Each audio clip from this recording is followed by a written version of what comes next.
Safeguarding is about ensuring that no harm is caused to people and the environment. In our context, it's about protecting people from sexual harassment, sexual exploitation, and sexual abuse. PS Kenya has a zero tolerance towards sexual exploitation, sexual harassment, and sexual abuse. And if you think about safeguarding, it actually tries to tackle the inequalities in power dynamics, inequalities in gender equality, and the effects that they bring about to the community. When it comes to safeguarding, you have to map out all the touch points, starting from staff, and that includes the program staff and also the support departments. And then you go to the projects that the organization is supporting and ask yourself, who are your stakeholders? And those may include the community health workers, the healthcare providers. We have the county staff, who are very important. We also have the duty bearers and also the beneficiaries themselves. We do training for all our staff on safeguarding, whether they have been in the organization for a while or whether they're joining.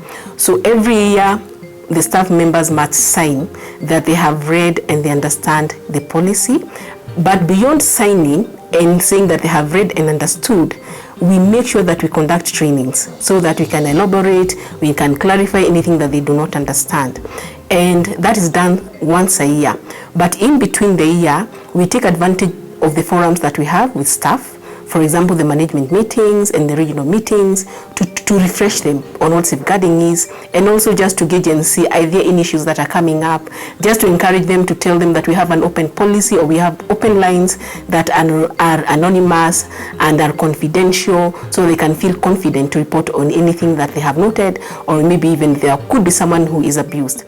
For example, at the community level, we work with several demand creation agents. We have the community health workers, we have the youth champions, we do have adolescents, champions, we have people with disabilities, and all these people need to understand what safeguarding is.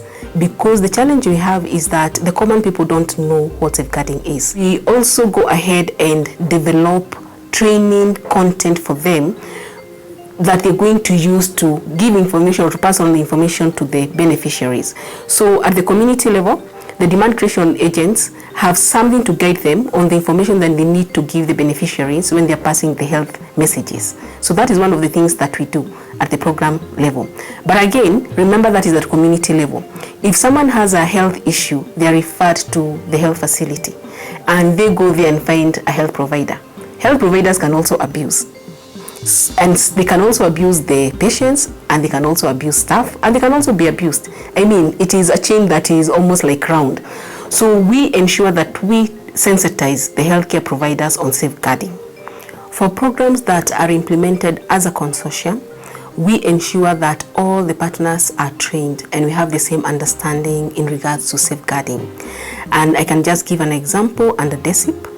We have a consortium of about 7 partners, and what we did is that we developed the safeguarding strategies together.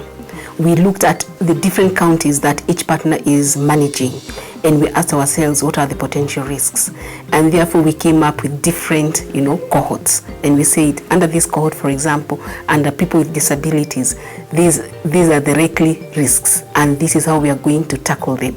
There are so many, but under DESIP we can be able to do this. So that is what we did. So we have the same understanding.